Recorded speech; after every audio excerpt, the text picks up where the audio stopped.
What's going on, everybody? My arch nemesis has returned. I've got that damn cough again. So, I got some tea here to try to quench it. As you guys come on, feel free to ask your questions and things of that nature. And I'll do my best to help you guys out. But also, today we are going to be talking about the pros and cons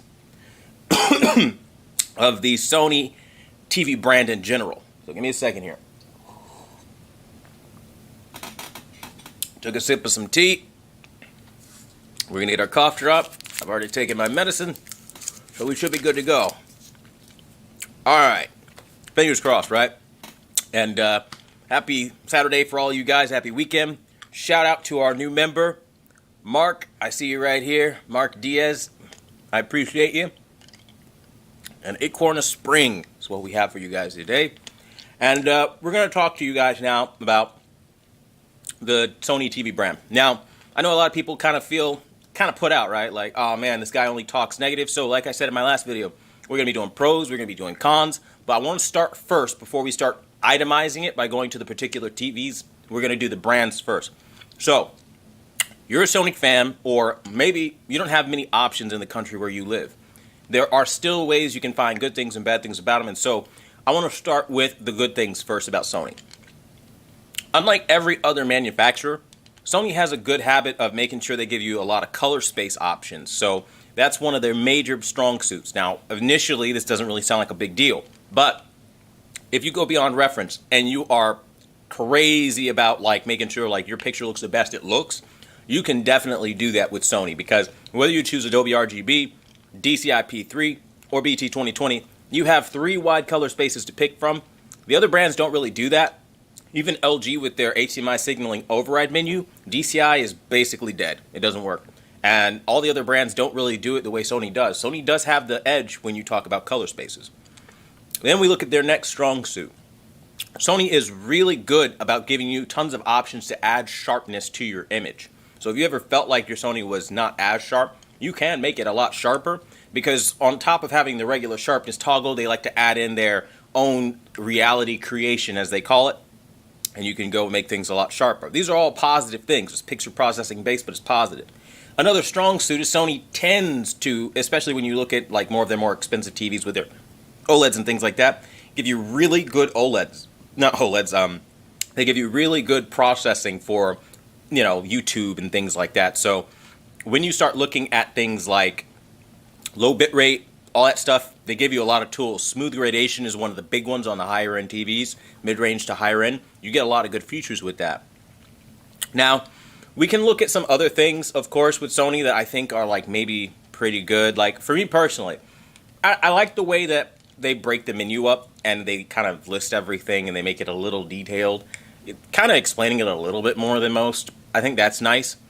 But now we have to talk about some of the bad things, because it's not all great and it's not all bad, right? Okay, so some of the negatives I'm sure that you've seen. Their LED televisions typically have weaker local dimming. So black levels are going to be a little weaker than the competition. Other people have already kind of, even when they don't want to say that, have kind of already confirmed that, right? I've been saying that. Then we've got the speakers internally. You need a sound system of some sort. I don't care if it's a cheapo garbage sound system or a primo one. You have to buy one because their speakers are so fundamentally terrible. It sounds like a tin can. That's typically what we see all the way up to their most expensive units. And only when you start breaking, like, I'd even say well into $2,200, then Sony starts giving you adequate speakers. Not even like, that'll do. So that's one of the downsides. Another one of their downsides is going to be when you start talking about the weight. For whatever reason, Sony has this problem where their TVs are usually heavier than they need to be for some TVs, like this year, for example, the X95K. There's a really heavy TV for no apparent reason. Like the 65-inch, it's ridiculously heavy for a 65-inch. Stuff like that. Now, there are other nuanced things that can be a little bit of a challenge when you talk about Sony, like motion. In the past, they used to be very, very good at it. I used to swear by their motion since like the Sony W800B from 2014. That was like, forget about it. The motion was excellent. And then down the road, they started getting worse and you started to see a lot more artifacts and, you know, the image just really being jarring to look at. nauseating, make you dizzy if you use motion processing, which I imagine is why a lot of Sony owners, fans even, have adopted this mindset of soap opera effect is garbage, it looks bad, it makes me feel sick, I don't like the look, I hate it. Some people don't realize that that's Sony getting worse. They used to do it really good. It was a dream, especially for sports and movies. Fantastic. And of course, gaming. So those are some of the things that strike me as a con for Sony. Now back in the way of pros.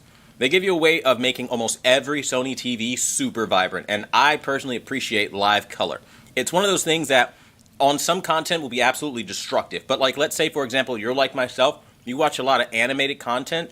It's beautiful because you can go in, and they don't have it anymore, but they used to on the A8G. Really, all the TVs with the X1 Extreme processor, I think even the X1 Ultimate chip had that, where you had an animated mode, and it would let you then make a mode just for animated content. It was wonderful. I still use it on my AG today. It's great because now you can go in and you can juice all the saturation and you can make it for animated content. It's a wonderful little tool. Okay, so another pro on some of their TVs nowadays, they're rolling out a backlit remote. It sounds basic. I remember back in the day growing up, had an old Zenith TV that had the backlit remote. I thought that was basic, but bringing stuff that we already had back in the 90s back, I think is cool. I think everybody should have already done that. So, but it's still a pro. So I'm going to call it what it is. It's a pro. Con. Sony is going back to the way of cameras. I don't like spy cameras. They already partner with Google and make you force you basically to submit to all the terms of service, including microphone saving and random updates that may or may not take place. If you are connected to the internet, they might install something, they might not. I don't like the vagueness of it all. And then now we've got this microphone/camera combination where you got to remember to hit the switch on the back. You've got to remember to take the camera off. I just don't trust it because it can tell when you leave the room and turn off your TV. Not my thing at all. I don't want a spy cam. That's what I call it. Even if there's nothing inherently spying on me, I still wouldn't trust the concept of a TV knowing I left the room and then going, oh, okay, turn the TV off. I don't like that kind of thing. So those are some of the negative things. But then counteractively, for somebody that wants a super smart home, that could also double as a pro. So some man's con can be another man's pro. And that's kind of going to lead me into my next thing here. We're all going to perceive things differently. Everything that I perceive as a con might completely be worthless to you or vice versa. So when I give these information pieces out, I also want to point out the potential for growth, the future-proof nature. And Sony is really good at making sure no matter what TV in their line you buy, you do have some future-proof to it. And what I mean by that is, even TVs as far back as the Sony X900E, you still have BT2020 and DCI-P3. Those are future-proofing options, right? And I like the fact that, unlike a lot of the manufacturers nowadays, you can force HDR on SDR for whatever reason if you needed to do it. The most common reason is HLG. If you're trying to use that and be very creative, you can do some wonderful things. And the idea here, with every pro and con that Sony gives you, you just have to find TVs that line up and give you a lot of the benefit that Sony tends to offer. But it's really hard to pull that off because now we run into a really unique situation, which doubles as a con. From the Sony brand, you can expect them to rely heavily on people like Vincent Teo and other people that market products. Now, again, no hate or shade for Vincent Teo. I personally don't know him as a human being. Never spoke once in real life. But the way he handles himself on YouTube can come off as disingenuous when he says certain things about Sony that can be verified. And I think, again, people that try to claim that Sony is better than they are, as of late, they were wonderful at one point. They were the kings, man. I tell you, my first, serious investment in a TV was a Sony, all right? But they've fallen. And I think this unwillingness to take that knee and say, you know what, Sony is not at their best anymore, I think that's what makes Sony truly weak now, is that they have a client base that accepts the next branded product with their name on it. That's not going to get us anywhere. And I think that ultimately plays a role. Now, this isn't me just saying, hey, by the way, thanks for watching the video, you are the problem. No, this is a collective issue. I think it's something that Sony also needs to take accountability for. They're not listening to feedback anymore. The reason Sony was so great and everyone loved them is because when people said, hey, there's a need in the market for this, they fixed it and filled that void, and they gave us products that we loved. Many people are still talking about the Sony Walkman today. Their first ever product was a rice cooker, for Christ's sake. They didn't get where they are by not listening to what people wanted. And somewhere along the way of getting comfortable and getting those multi-million dollar checks, they got lazy and complacent and living the good life and realizing we don't have to try anymore. We're a name brand now. We're big. We're successful. That is the most damaging thing you could do to your brand, and I think that's their biggest con right now, is that overconfidence. Like every year, Value Electronics is going to slap a reward on that. You need to earn that. And if you're not the old Sony standard that made us know, like, Sony's a quality brand, that's not going to do well. But again, as you heard, there are good things about them too. They also nowadays tend to, it's weird. Sometimes they target brightness and they give you more brightness in some areas, like as far as highlights go. They used to be really good at that. And it's a give and take relationship, I guess, but nowadays it's a mostly negative thing. So what I'll do now is I'll jump into the chat here and I'll try to answer some of the questions that you guys have, if any, and just leave it at that, because honestly speaking, there are a lot of things that Sony does right and a lot of things that they do wrong. And I think, we've got Craig, what's going on? We've got Carlos, what's going on? What's going on, everybody? So, I mean, it's one of those things where it's like with Sony, you have to understand that for everything they give you, there are some things that, again, they are going to end up taking out. And I think, again, let's be fair and honest about it, right? If we don't say what they take out, we're going to end up in a situation where we're just giving them the benefit of the doubt every year because they're Sony. Like, I read so many comments all the time about people saying Sony is the king. Don't listen to this guy. I have no idea what he's talking about. My Sony looks nothing like that. Oh, he's just lying. He's always hard on Sony. He's a Samsung fanboy. He's an LG fanboy. Meanwhile, it's like, y'all ever seen the Avatar Last Airbender? It's like all the nations live in peace in my household. I really don't care what country you're from or what product you offer. If you offer a product, I'm a consumer. I want to hear your proposition value. And that's just how I work. Sell me, Let me know what you can do for my family. Show me. You got the floor. Say your piece kind of thing, Ain't nobody going to interrupt you, and they come out and they say a lot of exciting things. And what got me really excited this year was mini LED and master backlight drive. And you guys saw how that played out. And now, of course, we're starting to see more and more information slowly trickle down about the Sony A95K, their quantum dot OLED. A lot of people are kind of underwhelmed with the brightness. It's basically a glorified A90J. And what I've heard is worse in some areas for brightness. Now, this might be to prolong longevity, some people may say, but honestly speaking, I haven't had even the slightest indication of image retention on my S95B. I rock it at basically max brightness all the time. I really don't care, like I've done with all my OLEDs. So it's just one of those things where it's like with Sony as a brand, you can expect them to put their best foot forward as far as marketing. You can expect them to come out and really have a lot of products that might seem to be attractive, but when you start getting to, even the more affordable options at the lesser price ranges, now you can expect Sony to be a really bad brand. Because I've noticed over the years their X800 series, their X700 series, which now are the X80 and X70, those X75, X85Ks, like those tier of televisions, they usually give you some pretty gray black levels. And by pretty gray, I mean probably like right up there with LG IPS bad. And they do that so that you would buy the 900 series, now rebranded the 90 series. But what benefit is it if they have gray black too? And in some instances, you can get local dimming that kind of acts as a band-aid. Because the problem with Sony, one of their biggest cons, is that their native contrast is very low. And how local dimming works is all it's doing is applying dimming over native contrast. But if you have generally bad native contrast that's gray by default, there is no local dimming algorithm that will ever save you because your blacks are gray inherently to begin with. And local dimming, again, is just a band-aid. So if it's not effective enough to dim all those areas of grayness, you're going to see that. And that's why we see that on the X95K. And I think like people not really being transparent and talking about this more is really the problem with Sony. And I want Sony to get into a position again where they are being hella competitive and we are getting more products than ever before.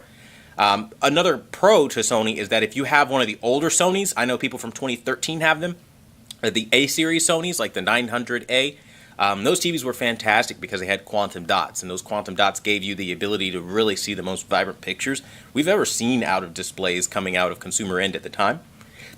And I think that was one of the, like, Sony at their best, right? Now, fast forward to 2022, we are going to start to see a lot of that kind of taper off, because I hear that they no longer use quantum dots, and it's weird why they would ever stop. I feel like there was something there with Samsung buying their supplier or something like that. It was a weird thing, but all in all, I think it's one of those things where for everything you do with Sony, you have to accept the fact that when you get pros and cons with Sony, you have to directly send it to Sony so that they know to fix their product, like with everybody. And so that's kind of where we're going here. Now, Craig says, had a Sony monitor in the 90s, 25 inches, must have weighed 100 pounds.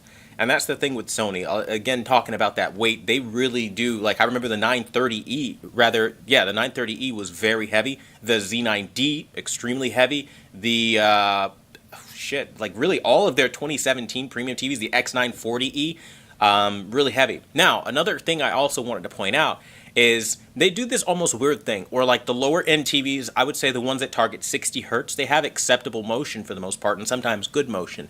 But then once we start getting up in the higher end, you get like really weird motion artifacts, and in some cases, like those who know and who have been around this long to have purchased 2017 Sony X940E can attest Sony had ghosting problems. Like they're notorious for having motion issues, and the fact that they're being touted as a staple brand, hey, we are an industry leader, is a joke to me, because I know how far they've fallen from where they were. And I think that's one of the other things, in addition to the weight that Craig was just talking about, that we have to deal with Sony. Now, Christian says, hey, Quantum, will we ever see TV shirt, keychain, etc.? Also, is it possible to get the U8G to look like the Samsung S95B? Well, I think as far as merchandise goes, I've not really been one to sell merchandise. The only thing I really actively, I guess, sell on this topic here on the channel would be like the membership perks. You know, channel members. That's really it. Merchandise for me, I don't know. I myself don't know how to even start this kind of thing. A lot of people have tried to even help me out. I know some of the guys on Discord try to get with me and say, hey, you should get merch out there. It'd be fun. You know, I'd definitely look forward to a shirt or something, maybe a mug. I don't know the first thing about making merch, so I don't know. And then I'd have to make sure it's merch that is more relatable than just the TV world. That's always the challenge too. So that's like a whole nother level of like product creation that would be a little time consuming, if I'm being honest with you. So sometimes I don't always have the energy or the time for that kind of thing, and to manage that full scale would be annoying. I know there are sites like Teespring that do it for you, and you just go on the website, create a design, put it up. But it is still, you have to create the design, and that's where the problem kind of lies at this point. Now, as far as the U8G, the U8G, because it has quantum dots, absolutely can look very similar to the Samsung S95B as far as color. The output of brightness is well beyond anything we have on the Samsung S95B, so theoretically, yes, you can get it extremely close, and I have done that.